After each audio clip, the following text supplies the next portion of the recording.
Hello everyone, welcome और welcome back to your favourite YouTube channel. जैसे कि आपको पता है दैट हम इंडस्ट्रियल डिस्प्यूट एक्ट कर रहे हैं अपना 947 का। एंड इसके हम ऑलमोस्ट ऑलमोस्ट क्या सारे ही टॉपिक्स हम इसके कवर कर चुके हैं।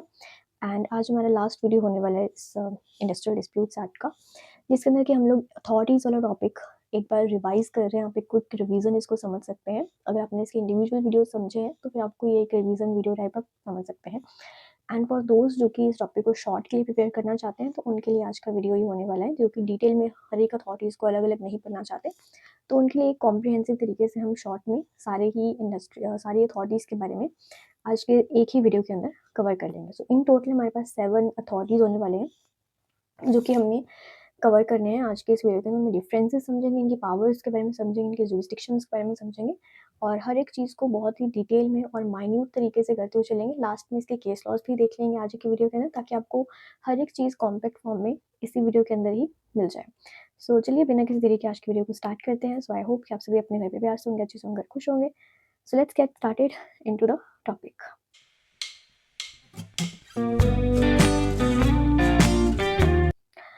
फर्स्ट थिंग, जो हमारा इंडस्ट्रियल डिस्प्यूट्स एक्ट के अथॉरिटीज़ हैं, इन टोटल हमारे पास 7 अथॉरिटीज़ हैं इसके अंदर। और इन 7 अथॉरिटीज़ को हम 4 पार्ट्स में डिवाइड कर सकते हैं। अब ये जो टेबल है आपका, इसको आप अपने एग्जाम्स में अगर बनाएंगे तो एग्जामिनर के ऊपर बहुत अच्छा इम्पैक्ट पड़ेगा। तो इसको समझो, ये टॉपिक में ये मैप एक्चुअल में है क्या। देखो यहाँ पर जो फर्स्ट जोन है हमारा, वो प्रिवेंटिव के रिलेटेड है कि कोई भी डिस्प्यूट को प्रिवेंट करने के लिए हमारे पास जो अथॉरिटी है that is the works committee. और ये एक बाइपर्टाइट बॉडी है। बाइपर्टाइट मतलब 2 पार्टीज इसके अंदर रहेंगी। Second zone is about the conciliation, जिनका काम क्या है, मीडिएशन करना। इसमें 2 अथॉरिटीज हमारे पास आती हैं, conciliation officer and board of conciliation. Third zone हमारा आता है इन्वेस्टिगेशन के रिलेटेड, जो कि एक फैक्ट फाइंडिंग बॉडी रहेगी, जिसके अंदर हमारे पास आता है courts of inquiry. Then fourth और लास्ट जोन हमारा आता है एजुडिकेशन, जो कि क्वासी जुडिशियल बॉडी है। इसमें हमारी 3 बॉडीज आती हैं, labour courts, industrial tribunals and national tribunals. अब इनको एक एक करके एग्जामिनेशन पॉइंट ऑफ व्यू से हम थोड़ा सा इसको समझते हैं कि ये चीज़ें हैं क्या। Beginning with the works committee. Work committee का काम क्या है, जैसे मैं आपको बता चुकी हूँ, ये एक प्रिवेंशन के रिलेटेड एक अथॉरिटी है। इसका काम क्या है, डिस्प्यूट्स को होने से प्रिवेंट करना, like nib it in the but. तो यानी कि डिस्प्यूट्स को होने से पहले ही प्रिवेंट कर देना, prevention is better than cure. तो उस तरीके से आप इसको समझ सकते हैं। तो वर्क्स कमेटी के बारे में बताया गया है सेक्शन 3 के अंदर। इसको कॉन्स्टिट्यूट किस तरीके से करा जाएगा, तो इसको कॉन्स्टिट्यूट तभी करा जा सकता है, उसी स्टैब्लिशमेंट में करा जा सकता है जहाँ पे 100 से ज़्यादा वर्कमैन हो। And in total works committee के अंदर 20 मेंबर्स इसमें हो सकते हैं। इसकी कॉम्पोजिशन क्या रहेगी, एक बाइपर्टाइट बॉडी है, 2 पार्टीज रहेंगी इसमें, वर्कमैन के रिप्रेजेंटेटिव्स और एम्प्लॉयर के रिप्रेजेंटेटिव्स। एंड दोनों ही इक्वल रिप्रेजेंटेशन में रहेंगे, या फिर वर्कर्स की रिप्रेजेंटेशन ज़्यादा होगी एम्प्लॉयर के कंपैरेटिवली। अब वर्कमैन के रिप्रेजेंटेटिव्स को ट्रेड यूनियन के थ्रू इलेक्ट करा जाएगा। 2 ईयर्स का इनका टेन्योर रहेगा एंड मंथ में एक बार इनकी मीटिंग्स होना ज़रूरी है। अब इनकी पावर्स क्या हैं, इनका स्कोप क्या है, तो बेसिकली वर्क्स कमेटी के अंदर छोटे मोटे जितने भी ग्रीवेंसेज हैं, डे टू डे ग्रीवेंसेज हैं, तो वो सारे मैटर्स रिजॉल्व करे जाते हैं वर्क्स कमेटी के through. For example drinking water, safety और हॉलीडेज के रिलेटेड बड़े बड़े जितने भी मैटर्स हैं, वेजेस, बोनस और रैशनलाइजेशन के रिलेटेड, वो यहाँ पर डिसाइड नहीं करे जाते। अब यहाँ पे इंपॉर्टेंट चीज़ क्या है कि वर्क्स कमेटी के को हम as a substitute of trade union नहीं समझ सकते। ट्रेड यूनियन एक अलग अथॉरिटी है और वर्क्स कमेटी एक अलग अथॉरिटी रहेगी। ये सिर्फ डेली के जो फ्रिक्शन है, डेली के जो ग्रीवेंसेस हैं, उनको हैंडल करेगी। मेजर पॉलिसीज वो ट्रेड यूनियन के द्वारा बनाई जाएंगी। एंड ये चीज़ मेंशन करी गई थी Northbrook jute company case के अंदर। विद दिस हमारा जो फर्स्ट अथॉरिटी है वो यहाँ पे कंप्लीट होती है। Moving towards the second authority, that is our conciliation officer. और इसका काम क्या है, मीडिएट करना और परसुएट करना। बेसिकली इसका काम क्या है, सेटलमेंट को प्रमोट करना, मीडिएशन का काम करना, बीच में इंटरफेयर कर कर दोनों ही साइड के जो मैटर्स, एम्प्लॉयर एंड वर्कमैन का जो भी डिस्प्यूट है, उसको रिजॉल्व करना। और ये सेक्शन 4 के अंदर बताया गया है। कॉन्स्टिट्यूट किस तरीके से करा जाएगा, सो एप्रोप्रिएट गवर्नमेंट इसको कॉन्स्टिट्यूट करेगी। कोई स्पेसिफिक एरिया के लिए भी कर सकती है और स्पेसिफिक इंडस्ट्रीज के लिए भी कर सकती है। क्वालिफिकेशंस क्या रहेंगी यहाँ पे कंसिलिएशन ऑफिसर के लिए, सो कंसिलिएशन ऑफिसर के लिए कोई स्ट्रिक्ट क्वालिफिकेशंस नहीं है। यूजुअली जो भी पर्सन लेबर डिपार्टमेंट का ऑफिसर अगर रह चुका है तो वो पर्सन कंसिलिएशन ऑफिसर बन सकता है। एंड वंस वो कंसिलिएशन ऑफिसर बन जाएगा तो will be deemed as a public servant under section 21 of IPC. Time limit इनकी क्या रहेगी, अपनी जितनी प्रोसीडिंग्स हैं, इनकी सारी प्रोसेस उनको कंप्लीट करने में और रिपोर्ट सबमिट करनी पड़ेगी इनको 14 डेज के अंदर अंदर। नाउ इनकी पावर क्या है, इनकी स्कोप क्या है, तो इनका काम है इन्वेस्टिगेशंस करना डिस्प्यूट्स के अंदर और नेगोशिएशंस को इनकरेज करना। और ये सब करने के बाद एक रिपोर्ट सबमिट करना। अगर तो नेगोशिएशन हो जाती है, सेटलमेंट हो जाती है, तो एक सेटलमेंट रिपोर्ट सेंड करेंगे, और अगर सेटलमेंट नहीं हो पाती तो फिर एक फेलियर रिपोर्ट सेंड करेंगे गवर्नमेंट को, स्टेटिंग द रीजंस कि क्यों सेटलमेंट नहीं हो पाए। अब इनके पास सारी की सारी पावर्स रहेंगी जो कि सिविल कोर्ट के पास पावर्स होती हैं, समनिंग पावर्स होगी, प्रीमिसेस में एंटर होने की पावर्स होगी, तो ये सारी पावर्स इनके पास जैसे सिविल कोर्ट की पावर्स होती हैं वो कंसिलिएशन ऑफिसर के पास भी रहेंगी। सो विद दिस हमारी सेकंड अथॉरिटी भी यहाँ पर कंप्लीट हो जाती है। Moving towards the third authority, that is our board of conciliation. So board of conciliation basically इसका काम क्या रहेगा, कलेक्टिव मीडिएशन। जिस तरीके से कंसिलिएशन ऑफिसर का काम क्या था, वो इंडिविजुअली एक पर्सन होता है, लेकिन ये कलेक्शन ऑफ द पर्सन है, कलेक्शन ऑफ इंडिविजुअल्स है, और इनका काम भी क्या है, मीडिएशन करना ही है, कंसिलिएशन करना ही है। और ये सेक्शन 5 के अंदर डिस्क्राइब करा गया है। अब इसको कॉन्स्टिट्यूट किस तरीके से करा जाएगा, सबसे पहले तो यहाँ पर जो बोर्ड ऑफ कंसिलिएशन है एक एडहॉक बॉडी है। एडहॉक मतलब टेम्परेरी बॉडी है, जिसको कि एप्रोप्रिएट गवर्नमेंट क्रिएट करेगी वाया ऑफिशियल गैजेट। कॉम्पोजिशन क्या रहेगी बोर्ड ऑफ कंसिलिएशन की, तो एक इसमें इंडिपेंडेंट पर्सन रहेगा जो कि चेयरमैन होगा, और उसमें 2, 4 या 6 जिस भी तरीके से उनको सूटेबल लगे, तो इतने मेंबर्स इसमें हो सकते हैं। सो इवन नंबर्स में ही रहेंगे क्योंकि इक्वल रिप्रेजेंटेशन रहेगी एम्प्लॉयर्स की साइड से भी और वर्कमैन की साइड से भी। इनकी टाइम लिमिट कितनी है, सो इनकी टाइम लिमिट है 2 मंथ्स की। 2 मंथ्स के अंदर अंदर इनको अपनी रिपोर्ट सबमिट करनी पड़ेगी गवर्नमेंट के पास। अब इनकी पावर्स क्या है, इनका स्कोप क्या है, सो यहाँ पर मैटर्स हैंडल करे जाएंगे जो कॉम्प्लेक्स मैटर्स हैं या लार्ज स्केल के डिस्प्यूट्स हैं। सो धीरे धीरे आप देख रहे हैं जैसे जैसे हम अथॉरिटीज़ में आगे बढ़ते जा रहे हैं, वैसे वैसे हमारे मैटर्स भी कॉम्प्लेक्स मैटर्स होते जा रहे हैं। सो ये कॉम्प्लेक्स और लार्ज स्केल डिस्प्यूट्स को हैंडल करेंगे affecting the multiple industries, and voluntary settlement को ये प्रमोट करेंगे। कोई भी लीगल प्रैक्टिशनर्स इसमें अलाउड नहीं है। एक चीज़ आपको इम्पॉर्टेंट यहाँ पे समझने वाली चीज़ है कि वर्क्स कमेटी में जिस तरीके से वर्क्स कमेटी हमने देखा था, वो एक परमानेंट बॉडी थी, लेकिन बोर्ड ऑफ कंसिलिएशन एक on the other hand temporary body है। ठीक है, और कंसिलिएशन ऑफिसर एक इंडिविजुअल पर्सन था जो कि सारे मीडिएशंस करेगा, लेकिन on the other hand board of conciliation एक कलेक्टिव बॉडी है। अब बोर्ड ऑफ कंसिलिएशन और कंसिलिएशन ऑफिसर में क्या डिफरेंस है, तो उसको हम समझते हैं थोड़ा सा। तो देखो, कंसिलिएशन ऑफिसर सेक्शन 4 के अंदर डिफाइन करा गया है और बोर्ड ऑफ कंसिलिएशन को सेक्शन 5 के अंदर डिफाइन करा गया है। कंसिलिएशन ऑफिसर एक परमानेंट इंडिविजुअल रहेगा, और बोर्ड ऑफ कंसिलिएशन एक एडहॉक बॉडी है और एक कलेक्टिव बॉडी है। कंसिलिएशन ऑफिसर एक ही पर्सन रहेगा इसके अंदर, जिसको कि गवर्नमेंट अपॉइंट करेगी, एंड बोर्ड ऑफ कंसिलिएशन में एक इंडिपेंडेंट चेयरमैन रहेगा और 2-4 इसमें रिप्रेजेंटेटिव्स रह सकते हैं। कंसिलिएशन ऑफिसर 14 डेज के अंदर अंदर अपनी रिपोर्ट सबमिट करेगा, एंड बोर्ड ऑफ कंसिलिएशन के पास 2 मंथ्स का टाइम पीरियड रहेगा। Conciliation officer first level of dispute resolution है, यानी कि छोटे मोटे डिस्प्यूट्स इसके पास आते हैं, and board of conciliation complex और लार्ज स्केल डिस्प्यूट्स हैंडल करता है। दोनों ही चीज़ें, दोनों ही जो बॉडीज़ हैं, इनका ऑब्जेक्टिव सेम है, दैट इज़ एमिकेबल सेटलमेंट करना। और दोनों ही बॉडीज़ कोई भी बाइंडिंग अवार्ड्स नहीं दे सकते, जस्ट सेटलमेंट को प्रमोट करना इनका काम है, डिसीजन देना इनका काम नहीं है। ठीक है, सिंपली बस ये गवर्नमेंट को एक रिपोर्ट सबमिट करेंगे। Now let's move on towards the next authority, that is our court of inquiry. और इसके बारे में सेक्शन 6 के अंदर डिफाइन करा गया है। ये एक इन्वेस्टिगेटिव मशीनरी और ये एक्सपोज करना इसका मेन ऑब्जेक्टिव रहता है। सो कोर्ट्स ऑफ इंक्वायरी, इसको कॉन्स्टिट्यूट कौन करेगा, तो एप्रोप्रिएट गवर्नमेंट को कॉन्स्टिट्यूट करेगी। जब भी उनको लगता है कि कोई फैक्चुअल इंक्वायरी की ज़रूरत है, कोई फैक्ट्स को इंक्वायर करने की ज़रूरत है, उसकी वैलिडिटी को समझने की ज़रूरत है, तो उस टाइम पर इनको कॉन्स्टिट्यूट कर लिया जाएगा। अदरवाइज ये कॉन्स्टिट्यूट नहीं रहेंगे, परमानेंट बॉडी नहीं है बेसिकली। सो इनकी कॉम्पोजिशन क्या रहेगी, इसमें एक पर्सन रह सकते हैं, एक से ज़्यादा पर्सन हो सकते हैं, डिपेंडिंग अपॉन कि कितने पर्सन उनको रिक्वायर्ड है एक पर्टिकुलर मैटर को, डिस्प्यूट को इंक्वायर करने के लिए। तो अगर एक से ज़्यादा पर्सन है तो उसमें फिर एक पर्सन को चेयरमैन कंसिडर करा जाएगा। इनकी टाइम लिमिट रहेगी 6 मंथ्स की। 6 मंथ्स के अंदर अंदर इनको रिपोर्ट्स अपने सबमिट करनी है, बट ये टाइम पीरियड इनका फिक्स टाइम पीरियड नहीं है, एक्सटेंड भी हो सकता है। नाउ इनकी पावर्स क्या है, इनका स्कोप क्या है, तो ये एक फैक्ट फाइंडिंग बॉडी है। सिंपली बस इनका काम है इंक्वायरी करना, इन्वेस्टिगेशंस करना और फैक्ट्स को फाइंड करना और एक रिपोर्ट सबमिट करना गवर्नमेंट के पास। तो ये भी एक अवार्ड पास नहीं कर सकते, सिंपली गवर्नमेंट को एक रिपोर्ट देंगे। इंग्लिश लॉ से इनको बोरो करा गया है, simply to expose the facts to the public scrutiny to discourage the rash actions. अब यहाँ पर इम्पॉर्टेंट चीज़ ये है कि जब इनमें केस पेंडिंग चल रहा है, जब इनकी इन्वेस्टिगेशन चल रही हैं, तो वर्कर्स की जो राइट है स्ट्राइक करने की और एम्प्लॉयर की जो राइट है लॉकआउट करने की अंडर सेक्शन 22, 23 एंड 33, तो वो चीज़ यहाँ से उनकी जो राइट्स हैं वो सस्पेंड नहीं करे जाएंगे। ठीक है, तो ये चीज़ यहाँ पे आप ध्यान में रखेंगे।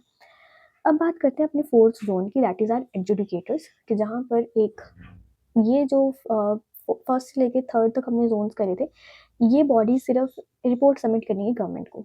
बाइंडिंग अवार्ड्स देने का इनका काम नहीं है। लेकिन जो एडजुडिकेटर्स हैं 4th ज़ोन में हमारे, वो क्वासी जुडिशियल बॉडीज़ हैं। क्वासी जुडिशियल का मतलब क्या है कि सिविल कोर्ट्स तो नहीं है, लेकिन सिविल कोर्ट्स के जैसी इनके पास जुडिशियल पावर्स रहेंगे। अब यहाँ पर इन तीनों ही बॉडीज़ में labour courts, industrial tribunals and national tribunals, तो इन तीनों ही बॉडीज़ में कुछ चीज़ें कॉमन हैं, जिनको हम यहाँ पर इनके गोल्डन रूल्स के अंदर समझते हैं। तो पहली चीज़ ये है कि इसमें एक प्रिसाइडिंग ऑफिसर रहेगा, जो कि एक इंडिपेंडेंट पर्सन रहेगा, बिल्कुल भी बायसनेस नहीं करेगा। सेकेंडली, इसमें तीनों में ही एज लिमिट रहेगी 65 ईयर्स की, जो कि सेक्शन 7C के अंदर डिफाइन करा गया है। 65 ईयर्स के बाद सारे ही पर्सन उसमें रिटायर हो जाएंगे। देन और उसके बाद डिस्क्वालीफाई भी हो जाएंगे basically. Then third is strikes and lockouts are strictly prohibited during the pendency of the proceeding. Section 23 clause B के अंदर डिफाइन करा गया कि स्ट्राइक्स और लॉकआउट्स जब इनकी प्रोसीडिंग्स चल रही हैं तो उस टाइम पे स्ट्रिक्टली प्रोहिबिटेड है। इवन उनके जजमेंट के 7 डेज या फिर 2 मंथ्स तक भी वो स्ट्राइक्स एंड लॉकआउट्स नहीं कर सकते। नाउ अवार्ड्स जो है इनके द्वारा, जो भी ये अवार्ड्स पब्लिश करेंगे, तो अवार्ड्स जो है इनके, वो गवर्नमेंट इनको पब्लिश करेगी विद इन 30 डेज। उसके बाद ही ये बाइंडिंग माने जाएंगे। This is defined under section 17। अब एक एक करके इनके जो अथॉरिटीज है उनको समझते हैं। सो पहली अथॉरिटी हमारे पास आती है लेबर कोड्स, जो कि सेक्शन 7 के अंदर डिफाइन करा गया है, और ये एडजुडिकेट करेगी सिंपली सेक्शन शेड्यूल 2 के डिस्प्यूट्स के ऊपर। सो इसको कॉन्स्टिट्यूट करा जाएगा एप्रोप्रिएट गवर्नमेंट के थ्रू, और इसकी कॉम्पोजिशन रहेगी, सिर्फ एक ही पर्सन रहेगा और उस पर्सन को प्रिसाइडिंग ऑफिसर बोला जाएगा। उसकी क्वालिफिकेशंस क्या रहेगी, या तो वो हाई कोर्ट का जज होना चाहिए, या फिर डिस्ट्रिक्ट जज होना चाहिए फॉर 3 ईयर्स, या फिर जुडिशियल ऑफिस उसने होल्ड करा हो फॉर 7 ईयर्स, या फिर कोई स्टेट लेबर कोर्ट उसने होल्ड करा हो फॉर 5 ईयर्स। तो ये इसकी क्वालिफिकेशन हो सकती हैं। स्कोप क्या रहेगा या पावर्स क्या रहेंगी इसके पास में। सो बेसिकली लेबर कोर्ट का काम क्या रहता है, सेकंड शेड्यूल के मैटर्स को हैंडल करना। जो भी सेकंड शेड्यूल के अंदर डिस्प्यूट्स लिखे गए हैं, उन डिस्प्यूट्स को हैंडल करना। तो सेकंड शेड्यूल में क्या चीज़ें मेंशन करेगी है, रिगार्डिंग द प्रॉपर्टी और legality of the standing orders. के स्टैंडिंग ऑर्डर्स जो भी हैं, जो भी वर्क रूल बुक में लिखा गया है बेसिकली एक पर्टिकुलर इंडस्ट्री के, तो उसके वो प्रॉपर लिखा गया है या लीगली लिखा गया है कि नहीं लिखा गया, तो उसको चेक करना। या फिर डिस्चार्ज और डिसमिसल ऑफ द वर्कमैन के रिलेटेड हो सकता है कि कोई वर्कमैन को अगर डिस्चार्ज करा गया, डिसमिस करा गया है, तो फेयरनेस के साथ करा गया है कि नहीं करा गया, वो मैटर्स हो सकते हैं। स्ट्राइक और लॉकआउट्स लीगल हैं या इलीगल हैं, उसके रिगार्डिंग मैटर्स हो सकते हैं। तो ये सारे सेकंड शेड्यूल के मैटर्स हैं जो कि लेबर कोर्ट्स के द्वारा हैंडल करे जाएंगे। Let's move on towards our next authority, that is our industrial tribunals. So industrial tribunals के पास थोड़ा ब्रॉडर स्कोप होता है as compare to the labour courts in the matters of adjudication, और ये सेक्शन 7 क्लॉज 7A के अंदर इनको डिस्क्राइब करा गया है।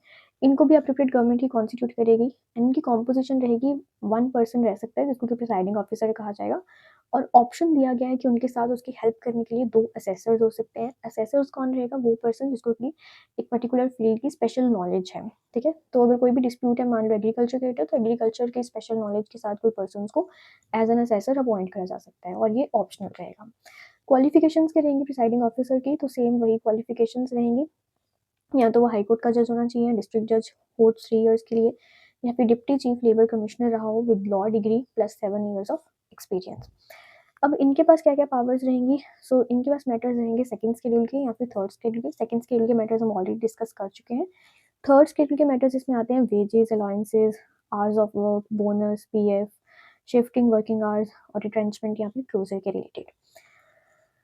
अब इसमें थोड़ा इंपॉर्टेंट चीज़ आप ये समझो that if the third schedule, हाँ यहाँ पे जुरिस्डिक्शनल ओवरलैप यहाँ पे देखने को मिलता है कि अगर मान लो कि थर्ड शेड्यूल के मैटर्स में, थर्ड शेड्यूल के मैटर्स कोई ऐसे हैं, ऐसे इंडस्ट्री के हैं जहाँ पे 100 से कम वर्कमैन है, तो 100 से कम वर्कमैन है अगर, और वहाँ पर कोई थर्ड शेड्यूल के मैटर्स को हैंडल करना है, तो फिर इंडस्ट्रियल ट्राइब्यूनल एंड डिस्प्यूट्स को लेबर कोर्ट के पास भी ट्रांसफ़र कर सकता है। तो ये चीज़ यहाँ पे इम्पॉर्टेंट है, मतलब जुरिस्डिक्शनल ओवरलैप यहाँ पे हमें देखने को मिलता है। लास्ट अथॉरिटी हमारे पास आती है नेशनल ट्राइब्यूनल्स के रिलेटेड। सो नेशनल ट्राइब्यूनल्स जैसे नाम से पता चल रहा है, ये नेशनल इंपॉर्टेंस के जितने मैटर्स हैं वो यहाँ पे कवर करे जाएंगे, एंड सेक्शन 7B के अंदर इसको डिफाइन करा गया है। इसको कॉन्स्टिट्यूट करा जाएगा सेंट्रल गवर्नमेंट के द्वारा। अभी तक हम जितने भी अथॉरिटीज पढ़े थे उनको एप्रोप्रिएट गवर्नमेंट कॉन्स्टिट्यूट कर रही थी। एप्रोप्रिएट गवर्नमेंट यानी कि स्टेट गवर्नमेंट भी हो सकती है, सेंट्रल गवर्नमेंट भी हो सकती है, बट नेशनल ट्राइब्यूनल्स के केस में इनको कॉन्स्टिट्यूट सिर्फ और सिर्फ सेंट्रल गवर्नमेंट ही कर सकती है। इनकी कॉम्पोजिशन कितनी रहेगी, सो एक पर्सन इसमें रहेगा जिसको कि प्रिसाइडिंग ऑफिसर कहा जाएगा, एंड यहाँ पर भी ऑप्शनल दिया गया है 2 असेसर्स को अपॉइंट करने का। क्वालिफिकेशंस क्या रहेंगी प्रिसाइडिंग ऑफिसर की, तो यहाँ पे ऑब्वियस सी बात है, नेशनल इंपॉर्टेंस के मैटर्स आएंगे तो एक अच्छा खासा पर्सन ही होना चाहिए। तो यहाँ पर या तो वो हाई कोर्ट का जज रहना चाहिए, या तो अभी प्रेजेंटली हो या फिर पास्ट में कभी हो, तो वो पर्सन यहाँ पे प्रिसाइडिंग ऑफिसर बन सकता है नेशनल ट्राइब्यूनल्स का। अब इनके पावर्स और स्कोप क्या रहेंगे? सो ये मैटर्स, ऐसे मैटर्स के ऊपर एडजुडिकेट कर सकते हैं जो कि नेशनल इंपॉर्टेंस के मैटर्स हैं, या फिर एक से ज़्यादा स्टेट को जो अफेक्ट कर रहे हैं मैटर्स, वो मैटर्स ये हैंडल कर सकते हैं। अब यहाँ पर इनके पास होता है द अल्टीमेट ट्रम्प कार्ड, मतलब कि वंस एक बार अगर मान लो केस कोई नेशनल ट्राइब्यूनल्स में चला गया, तो अगर वैसा ही सिमिलर केस कोई नेशनल इंडस्ट्रियल ट्राइब्यूनल्स या फिर लेबर कोर्ट्स में पेंडिंग चल रहा है, तो ऑटोमेटिकली वो ट्रांसफ़र कर दिया जाएगा नेशनल ट्राइब्यूनल के पास। तो इस तरीके से इनके पास अल्टीमेट ट्रम्प कार्ड रहता है। सो विद दिस हमारा ये तीनों अथॉरिटीज़ कंप्लीट हो गई। इनमें डिफरेंसेस देख लेते हैं क्या क्या है। So labour courts, industrial tribunals और नेशनल ट्राइब्यूनल्स में क्या डिफरेंसेस है। सो पहली चीज़, लेबर कोर्ट्स को, पहली चीज़ कि इनको कॉन्स्टिट्यूट कौन करता है। तो देखो, लेबर कोर्ट्स को एप्रोप्रिएट गवर्नमेंट करेगी, इंडस्ट्रियल कोर्ट ट्राइब्यूनल्स को भी एप्रोप्रिएट गवर्नमेंट करेगी, बट नेशनल ट्राइब्यूनल्स को सिर्फ और सिर्फ सेंट्रल गवर्नमेंट ही कॉन्स्टिट्यूट कर सकते हैं। जुरिस्डिक्शन क्या रहेगी? So labour courts second schedule के मैटर्स हैंडल करेंगे, industrial tribunal second and third schedule के मैटर्स को हैंडल करेंगे, और नेशनल ट्राइब्यूनल्स नेशनल इंपॉर्टेंस और मल्टी स्टेट के मैटर्स को हैंडल करेंगे। कॉम्पोजिशन इनकी क्या रहेगी? सो लेबर कोर्ट्स के अंदर वन प्रिसाइडिंग ऑफिसर रहेगा, इंडस्ट्रियल ट्राइब्यूनल्स के अंदर वन प्रिसाइडिंग ऑफिसर के साथ दो असेसर्स भी ऑप्शनल हैं कि उनको ऐड करा जा सकता है। नेशनल ट्राइब्यूनल्स में भी सेम रहेगा इंडस्ट्रियल ट्राइब्यूनल्स के जैसा। टॉप क्वालिफिकेशंस इनकी क्या रहेंगी? सो लेबर कोर्ट या तो हाई कोर्ट का जज होना चाहिए, या फिर जुडिशियल ऑफिस उसने होल्ड करा हो फॉर 7 ईयर्स। इंडस्ट्रियल ट्राइब्यूनल्स के केस में हाई कोर्ट का जज रहा हो, या फिर सीनियर लेबर ऑफिशियल रहा हो। और नेशनल ट्राइब्यूनल्स में सिर्फ और सिर्फ हाई कोर्ट के जज ही यहाँ पे प्रिसाइडिंग ऑफिसर बन सकते हैं। जैसे जैसे हम देख रहे हैं कि जितनी जितनी बड़ी अथॉरिटीज़ होती जा रही है, तो उस तरीके से उनकी जुरिस्डिक्शन भी और क्वालिफिकेशंस भी और ज़्यादा स्ट्रिक्ट होती जा रही है। सो अब बात करते हैं सेक्शन 11A के पावर्स की। सो 11A के अंदर इनको पावर दिया गया है कि कोई भी अगर इनको लगता है डिस्चार्ज या डिसमिसल किसी भी पर्सन का, वर्कमैन का करा गया है लेबर कोर्ट्स में या ट्राइब्यूनल्स में, तो उनके पास पावर्स हैं कि वो उस डिसीजन को सेट असाइड कर सकते हैं, और या फिर उनकी पनिशमेंट्स को कम कर सकते हैं, या फिर उस पर्सन को रीइंस्टेटमेंट का ऑर्डर पास कर सकते हैं। रीइंस्टेटमेंट का मतलब कि उसकी पोजीशन को वापस से उसको होल्ड करने के लिए सेम उसी पोजीशन को का होल्ड करने की पावर्स उनको ऑर्डर पास बेसिकली कर सकते हैं। So that is the power that is given to the labour courts and tribunals. और कैच यहाँ पे ये है कि कोई फ्रेश एविडेंस की ज़रूरत यहाँ पे नहीं होती। डिसीजन स्ट्रिक्टली जो मटेरियल ऑलरेडी उनके पास अवेलेबल है रिकॉर्ड्स में, उसी के बेसिस पर ही डिसीजन यहाँ पे लिया जाता है रिगार्डिंग द डिस्चार्ज और dismissal of the workman. So that is under section 11A। So with this हमारे टॉपिक्स अथॉरिटी सारी कंप्लीट हो जाती है। इनके केस लॉज को एक बार देख लेते हैं। सो जो हमने प्रिवेंटिव और कंसिलिएशन वाला जोन्स करे थे, उनके रिलेटेड केसेस हैं। देखो, पहला केस आता है वर्क्स कमेटी के स्कोप के related, and that is metal box of company India company versus workman, 1952 का ये केस है। Second case is regarding the status of conciliation settlement. So इसमें केस आता है employees of Caltex India limited versus commissioner of labour. Then next is regarding the notice in the conciliation, and इसमें case आता है state of Bihar versus कृपा शंकर जायसवाल का। तो यहाँ से आप स्क्रीनशॉट ले सकते हैं, अपने एग्जाम्स में इस तरीके से इसको लिख सकते हैं। सेकेंड नेक्स्ट केसेस आते हैं अपने एजुकेशन के रिलेटेड। सो जुडिशियल ऑफिस के मीनिंग को लेकर हमारे पास केस आता है स्टेट्समैन लिमिटेड वर्सेज HR डेब्रेस का, तो वो आप यहाँ पे लिख सकते हैं। Then next is terms of reference boundary को लेकर, पॉटरी मजदूर panchayat versus perfect pottery. So ये सारे केसेस ना जो हमने अथॉरिटीज़ वाले टॉपिक्स अलग अलग इंडिविजुअली करे थे, उसमें डिटेल में मैंने आपको ये सारे केसेस पढ़ाए हुए हैं, तो इसलिए मैं यहाँ पर दोबारा से रिपीट नहीं कर रही हूँ इन केसेस को। फिर क्वासी जुडिशियल स्टेटस के रिलेटेड आता है Bharat bank limited versus employees का केस। सो विद दिस हमारा ये सारी अथॉरिटीज़ कंप्लीट हो जाती हैं। एक बार लास्ट में इनको कंक्लूड कर लेते हैं और समझ लेते हैं क्या क्या चीज़ें हमने पढ़ी हैं। सो देखो, वर्क्स कमेटी के बारे में पढ़ा, जो कि सेक्शन 3 के अंदर दिया गया है कि बाइपर्टाइट और प्रिवेंटिव बॉडी है। कॉम्पोजिशन क्या रहेगी? एम्प्लॉयर्स रहेंगे और वर्कमैन रहेंगे। वर्कमैन के रिप्रेजेंटेटिव्स रहेंगे, मैक्सिमम 20 रिप्रेजेंटेटिव्स इसमें हो सकते हैं। 2 ईयर्स का इनका टेन्योर रहेगा। देन कंसिलिएशन ऑफिसर के बारे में पढ़ा हमने, जो कि सेक्शन 4 में हमने पढ़ा था। ये एक इंडिविजुअल बॉडी है और मीडिएटरी का काम कर मीडिएशन का काम करती है। वन गवर्नमेंट पर्सन ही अपॉइंट करा जाएगा। 14 डेज की इनकी टाइम लिमिट रहेगी रिपोर्ट सबमिट करने की। फिर बोर्ड ऑफ कंसिलिएशन के बारे में पढ़ा सेक्शन 5 के अंदर। ये कलेक्टिव और मीडिएटरी बॉडी है। एक चेयरपर्सन रहेगा, 2 या 4 रिप्रेजेंटेटिव्स इसमें हो सकते हैं। 2 मंथ्स की इनकी टाइम पीरियड लिमिट रहेगी टू सबमिट द रिपोर्ट। फिर कोर्स ऑफ इंक्वायरी के बारे में पढ़ा, जो कि सेक्शन 6 के अंदर दिया गया है। फैक्ट फाइंडिंग बॉडी है, और ये एक पर्सन हो सकता है जो कि इंडिपेंडेंट, या फिर ज़्यादा भी हो सकते हैं डिपेंडिंग अपॉन कि कितनी रिक्वायरमेंट है। और एक से ज़्यादा है तो फिर एक पर्सन को चेयरमैन बना दिया जाएगा। 6 मंथ्स इनका टाइम लिमिट रहेगा।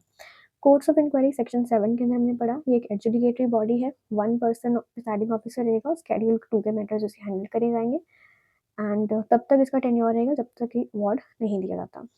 फिर इंडस्ट्रियल ट्राइब्यूनल सेक्शन 7A के अंदर ये भी एक एडजुडिकेटरी बॉडी है, 1 प्रिसाइडिंग ऑफिसर रहेगा, सेकंड एंड थर्ड शेड्यूल के मैटर्स इसमें हैंडल करे जाएंगे, टेन्योर इनका रहेगा until the award is given. National tribunal section 7B के अंदर डिफाइन करा गया है इनको, एडजुडिकेटरी बॉडी है ये भी, 1 प्रिसाइडिंग ऑफिसर रहेगा, नेशनल इंपॉर्टेंस और मल्टी स्टेट के मैटर्स हैंडल करेंगे and tenure until the reward. So with this हमारा टॉपिक यहाँ पूरा कंप्लीट होता है एंड आई होप कि आपको ये टॉपिक अच्छे से समझ आ गया होगा, क्योंकि हमने सारी चीज़ें एक कॉम्प्रिहेंसिव तरीके से एक ही वीडियो में कलेक्टिवली पढ़ ली है। और अगर आप और डिटेल में समझना चाहते हो तो आप इसके इंडिविजुअल वीडियोस भी देख सकते हैं। सो अगर आप शॉर्ट के लिए प्रिपेयर कर रहे हैं तो फिर आपको ये वीडियो इनफ रहेगा। सो विद दिस हमारा टॉपिक यहाँ पे कंप्लीट हो जाए। अगर आपको अच्छा लगा हो वीडियो, अगर यहाँ तक आया तो अच्छा लगा ही होगा, तो please hit the like button and channel को भी सब्सक्राइब कर लीजिए ऐसे इंटरेस्टिंग अपने वीडियोज़ के लिए और सब्जेक्ट्स के लिए। सो अब बात कर लेते हैं कि अगर आपको इसका PDF डाउनलोड करना है या फिर इसके हैंड रिटन नोट्स चाहिए आपको, सो बहुत ही सिंपल सा तरीका है। सिंपली कमेंट बॉक्स में मैंने पिन करा हुआ है टेलीग्राम चैनल का लिंक। सो सिंपली आप लिंक पे क्लिक करके पहुंच जाएंगे टेलीग्राम चैनल पर, जिसका नाम है लॉ स्कूल डायरीज, एंड उसको भी आप ज्वाइन कर सकते हैं उस टेलीग्राम चैनल को। सिंपली आप सर्च बार में अपना टॉपिक सर्च करिए, जिस टॉपिक के आपको रिलेटेड नोट्स चाहिए, फर्स्ट ईयर से लेकर थर्ड ईयर तक सारे ही नोट्स वहाँ पे अवेलेबल हैं।